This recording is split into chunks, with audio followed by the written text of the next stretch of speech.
était une fois un ménétrier qui avait un violon merveilleux. Ce ménétrier se rendit un jour tout seul dans la forêt, laissant errer sa pensée çà et là. Et quand il ne sut plus à quoi songer, il se dit « Le temps commence à sembler long dans cette forêt.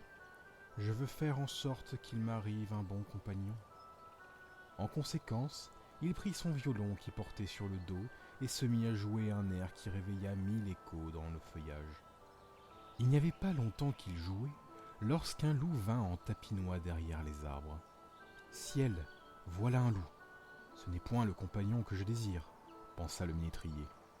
Cependant, le loup s'approcha et lui dit « Eh, cher ménétrier, que tu joues bien. Ne pourrais-je pas aussi apprendre ton art ?»« La chose est facile, répondit le ménétrier. Il suffit pour cela que tu fasses exactement tout ce que je te dirai. »« Oh, cher ménétrier, reprit le loup, je veux t'obéir comme un écolier obéit à son maître. » Le musicien lui enjoignit de le suivre, et lorsqu'ils eurent fait un bout de chemin, ils arrivèrent au pied d'un vieux chêne qui était creux et fendu par le milieu.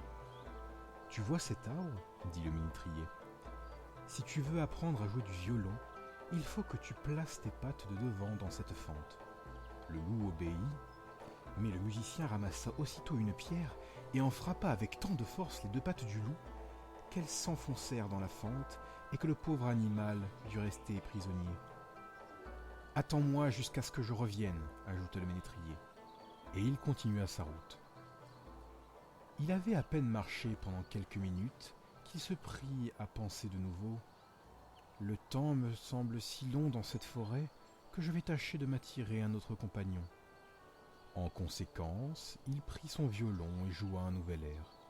Il n'y avait pas longtemps qu'il jouait, lorsqu'un renard arriva en tapinois à travers les arbres. « Ah, voilà un renard, dit le musicien. Ce n'est pas le compagnon que je désire. » Le renard s'approcha et lui dit « Eh, cher musicien, que tu joues bien. Je voudrais bien apprendre ton art. »« La chose est facile, répondit le musicien.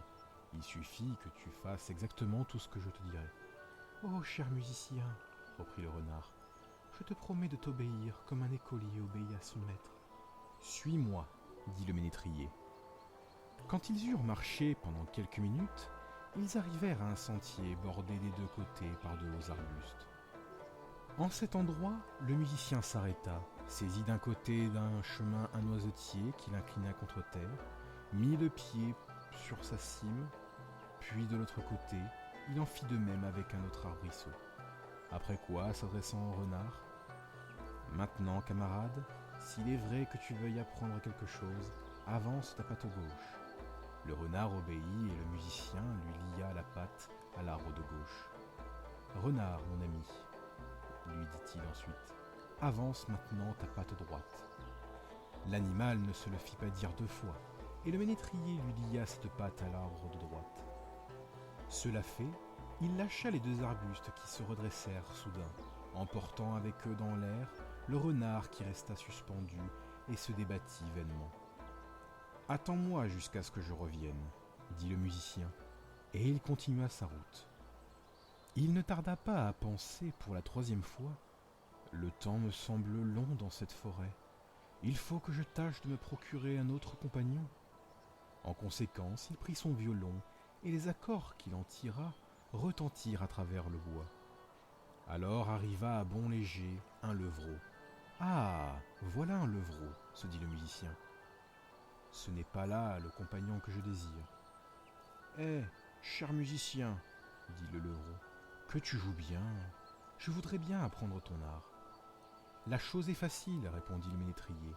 Il suffit que tu fasses exactement tout ce que je te dirai. »« Oh, cher musicien, reprit le levreau, je te promets de t'obéir comme un écolier obéit à son maître. » Ils cheminèrent quelque temps ensemble, puis ils arrivèrent à un endroit moins sombre du bois où se trouvait un peuplier. Le musicien attacha au cou du levreau une longue corde qu'il noua au peuplier par l'autre bout. « Maintenant, alerte. Ami levreau, fais-moi 20 fois en sautant le tour de l'arbre. » Le levreau obéit, et quand il eut fait les 20 tours commandés, la corde était enroulée 20 fois autour de l'arbre, si bien que le levreau se trouva captif, et il eut beau tirer de toutes ses forces, il ne réussit qu'à se meurtrir le cou avec la corde. « Attends-moi là, jusqu'à ce que je revienne, » dit le musicien, et il poursuivit sa route. Cependant, à force de tirer, de s'agiter, de mordre la pierre et de travailler en tous sens, le loup avait fini par rendre la liberté à ses pattes en se retirant de la fente. Plein de colère et de rage, il se mit à la poursuite du musicien qu'il se promettait de mettre en pièces. Lorsque le renard l'aperçut qui arrivait au galop, il se mit à gémir et à crier de toutes ses forces.